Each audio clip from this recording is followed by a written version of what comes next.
representantes de las etnias indígenas, comunidades afrocolombianas, raizales, jóvenes líderes y lideresas que se movilizaron desde diferentes lugares del país a este lugar. Primera dama de la Nación, Verónica Alcocer.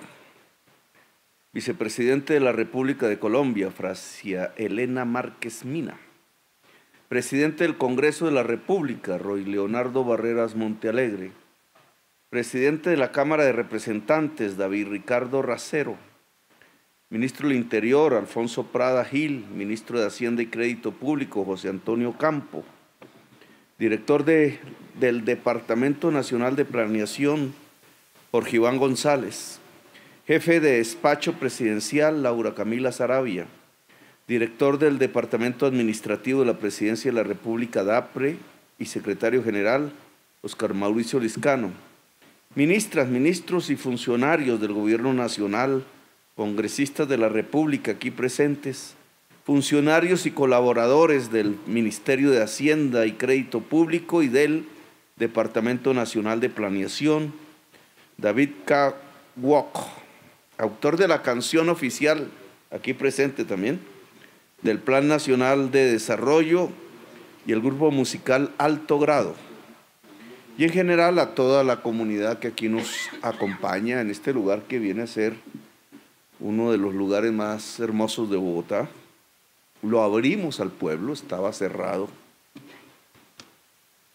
No es solamente un gesto de apertura de una calle para ver unos palacios que son los palacios del poder, sino que es también un gesto simbólico en función de mostrar que las instituciones de Colombia, que su Estado, que las decisiones públicas, llámense leyes, llámense decretos,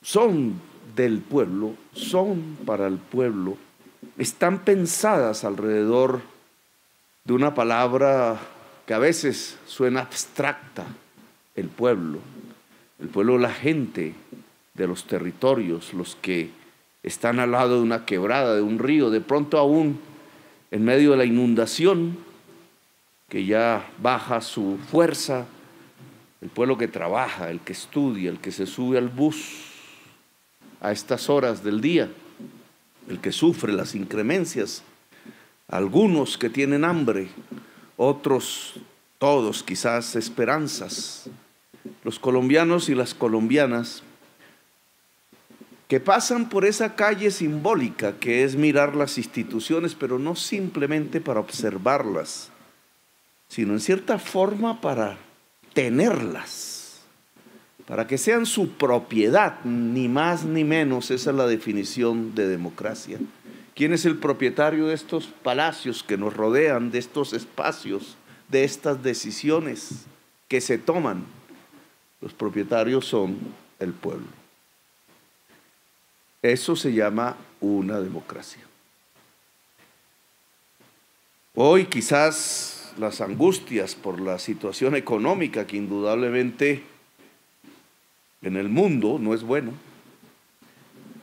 en medio de unas circunstancias de guerra, de naciones que se hablan a través de las armas, que están a punto de desatar incluso una conflagración mundial, como si ya no nos hubiéramos cansado de las que hubo, que hablan tonalidades guerreras. Hoy desde este país nosotros queremos hablar en tonalidades de paz.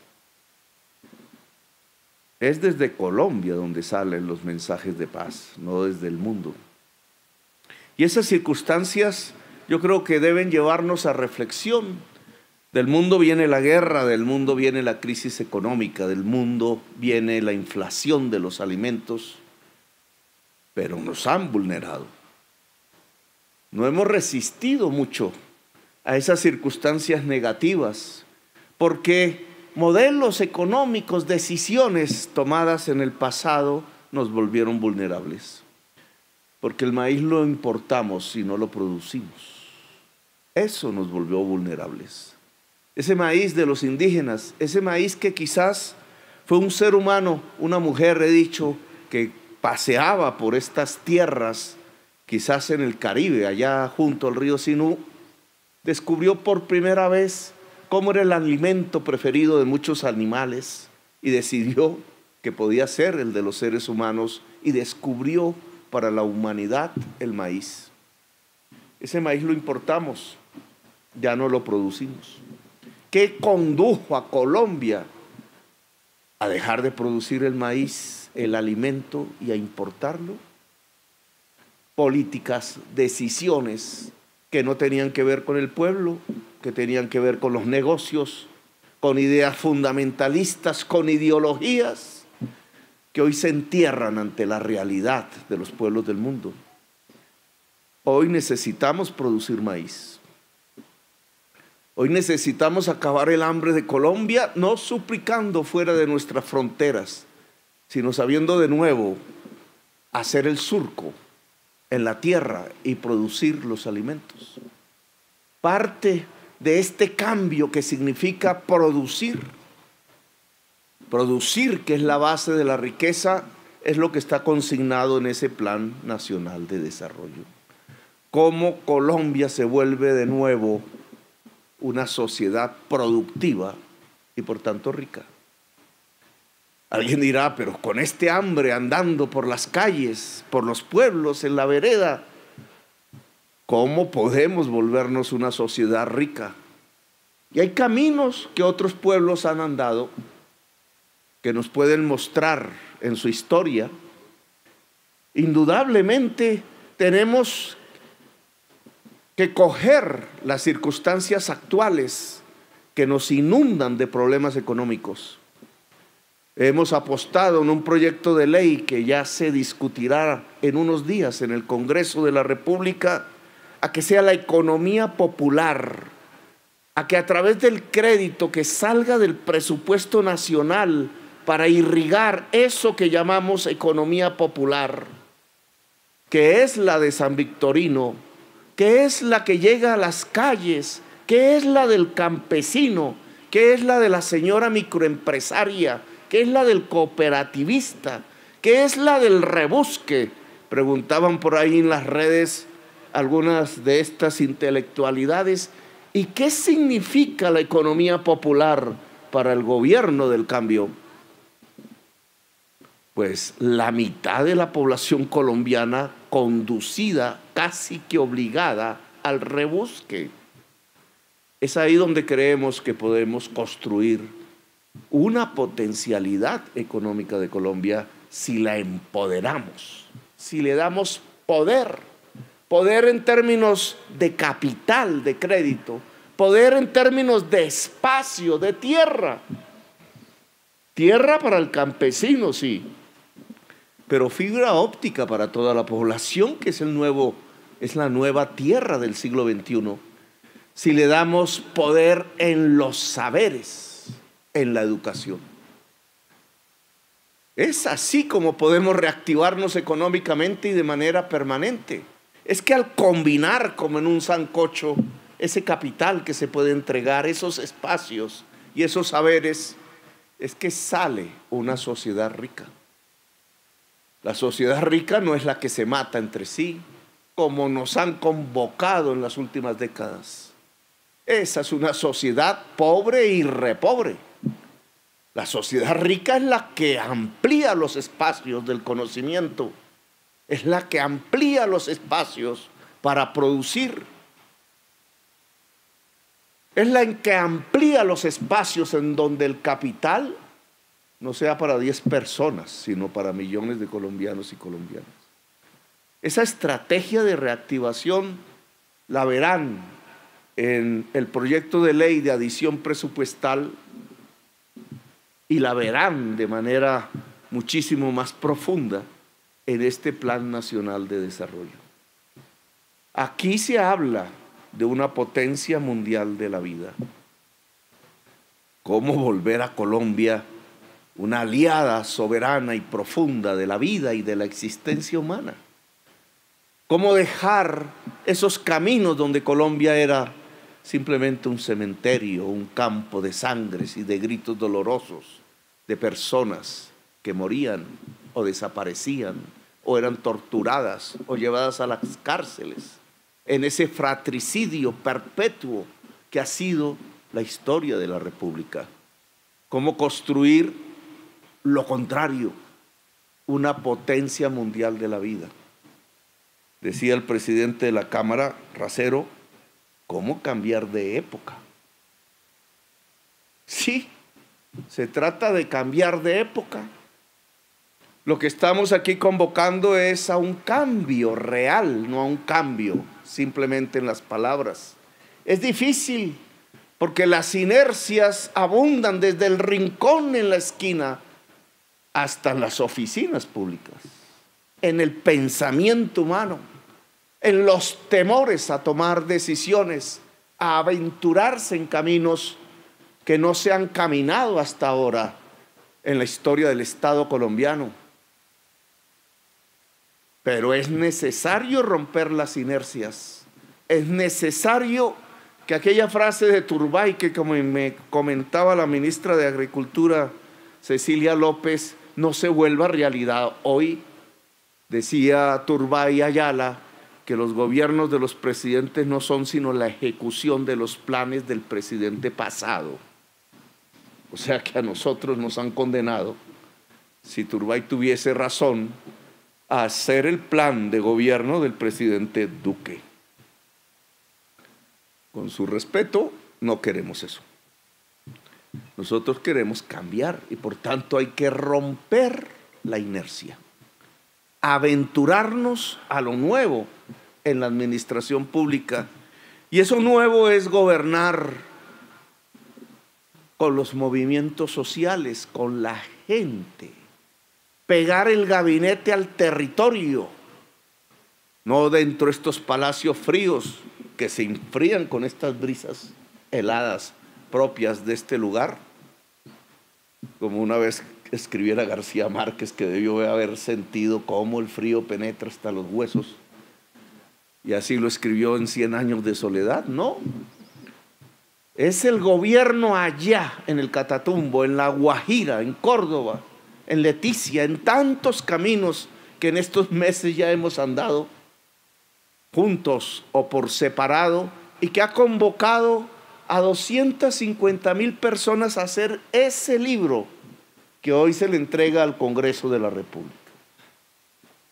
Difícil que la opinión de 250,000 personas participando físicamente en asambleas se traduzca en una ley.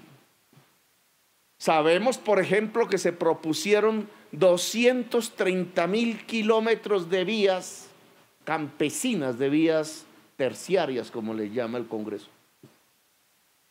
¿Cuántas podremos hacer? Obviamente dependerá de los recursos que tengamos, pero esa voz llegó ahí.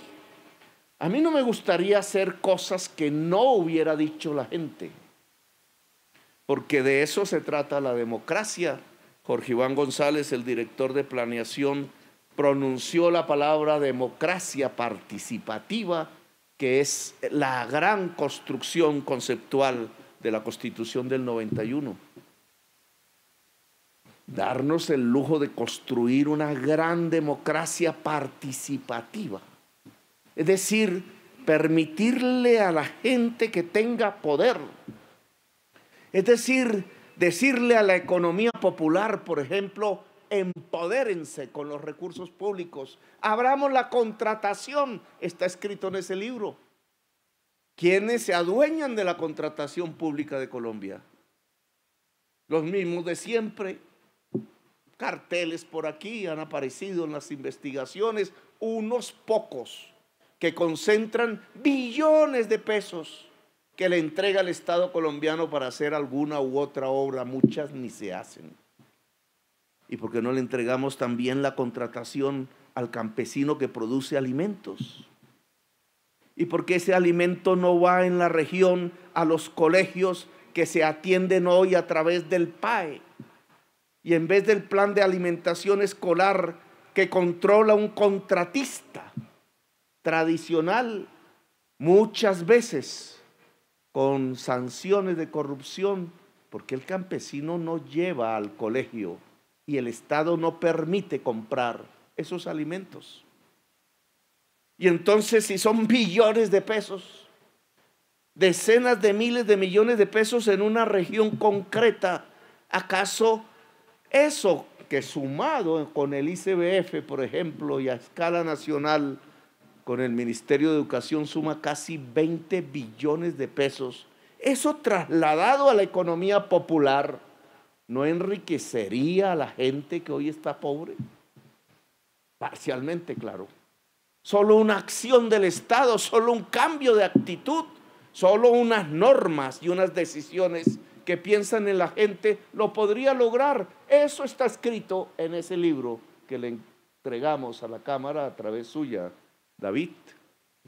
Podríamos hablar de muchísimos más temas, ya la prensa los exculcará al máximo, ya veremos sus artículos, ya se abrirá el debate público, ya temas que quizás no sean los más importantes para nosotros serán las primeras páginas mañana, pero de eso se trata el debate público. Claro que aquí encontrarán temas que no vienen de las decisiones puras de nuestro pueblo. Ahí encontrarán temas como el hidrógeno verde, por ejemplo, como si Colombia sí pudiese estudiar en factibilidad la energía nuclear, por ejemplo, o si Colombia pudiera tener una agencia nacional aeronáutica. Dirán, ¿vamos a mandar un colombiano a la luna? No. Vamos a construir con otros países latinoamericanos un sistema satelital que nos permita tener información. Encontraremos temas de esa magnitud y otros muy sencillos de cómo se le entrega tierra al campesino. El primer proyecto y programa para que Colombia sea una potencia mundial de la vida es que el campesinado pueda tener los espacios para cultivar alimentos. Es que así se disminuye el hambre en Colombia. Ahí hay una partida que estará en el presupuesto de este año de 5 billones de pesos para comprar 400.000, 500.000 hectáreas, ojalá podamos, que de grandes hacendados, tierras fértiles, pasarán a decenas de miles de familias campesinas. Yo a eso le llamo justicia social. En el discurso de posesión hablamos de estos muchos temas que configuran la justicia social. Claro que si llenamos el territorio nacional de sedes universitarias públicas, el Chocó, el Guainía, Arauca, la Guajira, el Pacífico colombiano afrodescendiente, de sedes universitarias, claro que construimos justicia social. Eso se encontrará en ese libro. El Congreso de la República dirá si lo aprobamos y si entonces le permitimos a las juventudes de Colombia la posibilidad del acceso al saber y a la frontera última del conocimiento humano en toda su diversidad. Y justicia ambiental también está escrita en esas páginas. Burla sobre la transición energética, pues allí encontramos cómo podríamos poner en los techos de las casas del Caribe y de las zonas de alta radiación solar paneles solares. ¿Cómo podríamos abrir el país a una inversión extranjera? Quizás con otro criterio y carácter que la que hasta ahora ha habido en alguna porción de nuestra historia. Aquí estamos hablando e invitando a los capitales extranjeros a construir la red férrea nacional. Aquí estamos invitando a los capitales extranjeros a construir granjas solares y parques eólicos con la enorme potencia que tiene Colombia de sol y de vientos para poderlo hacer. Aquí estamos invitando al capital extranjero a hacer grandes plantas para producir hidrógeno verde, que es la conjunción de la electrólisis del agua dulce con energías limpias. Lo podemos hacer en grande. Podemos utilizar nuestros puertos para que los cargueros que dejarán de cargar carbón, porque la humanidad tiene que separarse de los combustibles fósiles, empiecen a reemplazarlos por los limpios, como el hidrógeno verde. Desde el panel solar en una casa campesina hasta la gran factoría, quizás la más grande de América Latina, ojalá podamos, para producir hidrógeno verde, está contemplado en ese libro. ¿Cómo ordenar a Colombia alrededor del agua? ¿Cómo un invierno, que quizás los que siguen serán peores que los que hemos vivido si la crisis climática continúa? ¿Cómo esos inviernos no nos matan a la gente? ¿Cómo es posible que aún repitiéndose las inundaciones en los mismos lugares siga muriendo gente cuando lo que tenía que hacerse era reubicar la población en zonas de bajo riesgo y no de alto? ¿Qué ha pasado en Colombia para que en 10 años los pueblos no se reubiquen, las poblaciones campesinas no lo hagan, los barrios en las laderas peligrosas sigan ahí, cuando se sabe que el próximo invierno derrumbará la montaña e inundará los valles con el agua de los ríos crecidos, porque esa es la crisis climática? Bueno, ¿cómo hacerlo? Está escrito en esas páginas a consideración del Congreso de la República. Cuando nos posesionamos como el gobierno de cambio, dijimos: la justicia social y la justicia ambiental son la base para que Colombia sea una potencia de la vida. Pues el Plan Nacional de Desarrollo, que se llama Colombia Potencia de la Vida, está constituido de una serie de páginas, de palabras y de artículos que las llenan, que se dedican a cómo construir justicia social y justicia ambiental en Colombia. Se abre pues la discusión. En esta Colombia de bellezas, también la democracia es posible. Es más, yo diría, la belleza es más bella si existe la democracia. Ahora pasamos a la democracia representativa. Un tiempo. Ahora le toca a ustedes, congresistas, hombres y mujeres de los diversos partidos, definir e incluso impulsar la posibilidad del gran acuerdo nacional. Preguntaban por allí por qué me reúno con Uribe. Ya algunos maledicentes decían: ¿y qué le va a ofrecer o qué le está ofreciendo? No, yo estoy ofreciendo paz. Un acuerdo nacional es necesario y imprescindible, pero no es un acuerdo nacional para arrodillar al pueblo y hacer más negocios sobre la base del sacrificio popular.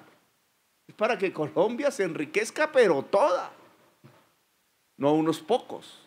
Es para que las reformas permitan que los derechos se garanticen hasta el último colombiano.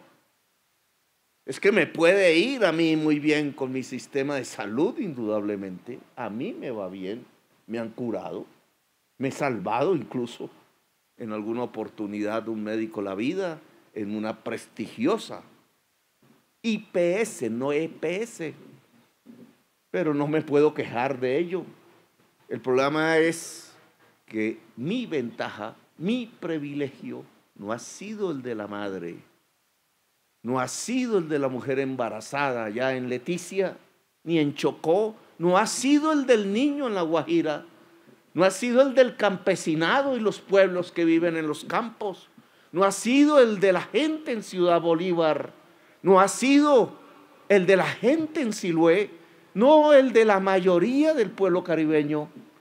Y entonces, porque yo tengo el privilegio de tener una salud que quizás me salve, tendríamos que tener un modelo de salud que excluya a los demás.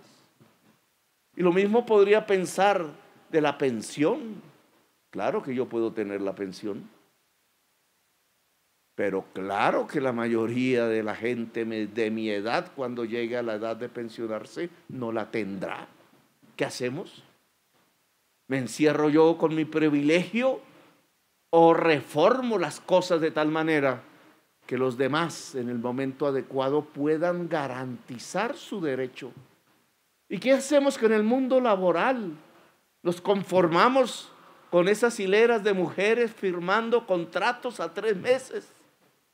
Y de hombres también, sin saber si habrá un nuevo contrato, si el año finalizará con la garantía del empleo, si el otro año no lo habrá, si llegará el hambre, la inestabilidad, o nos permitimos una reforma laboral en donde al trabajar después de las 6 de la tarde, ya en la noche, haya una hora extra, o el sábado o el domingo, o que por lo menos vuelva a revivirse el contrato a término indefinido que permita que las personas puedan hacer una vida con más tranquilidad y aportarle más productividad a la empresa si es privada, o al Estado si es el Estado, o a la sociedad toda. Pues mis privilegios no pueden ser la excusa para no permitir que la sociedad colombiana acceda a los derechos que están ordenados en la Constitución. Así que las reformas vienen en ese sentido, y vienen, ojalá, de la mano, ojalá, de un pacto nacional. Ojalá que ciclos y círculos de privilegiados no se cierren ante la ignominia, ante la desigualdad. Ojalá que seamos todos los colombianos y colombianas capaces de construir la paz. Que la paz no es sola la de las armas, la paz es la de la sociedad. Así que buen viento y buena mar al Plan Nacional de Desarrollo, y que el Congreso expida las posibilidades de una Colombia potencia mundial de la vida. Gracias, muy amables.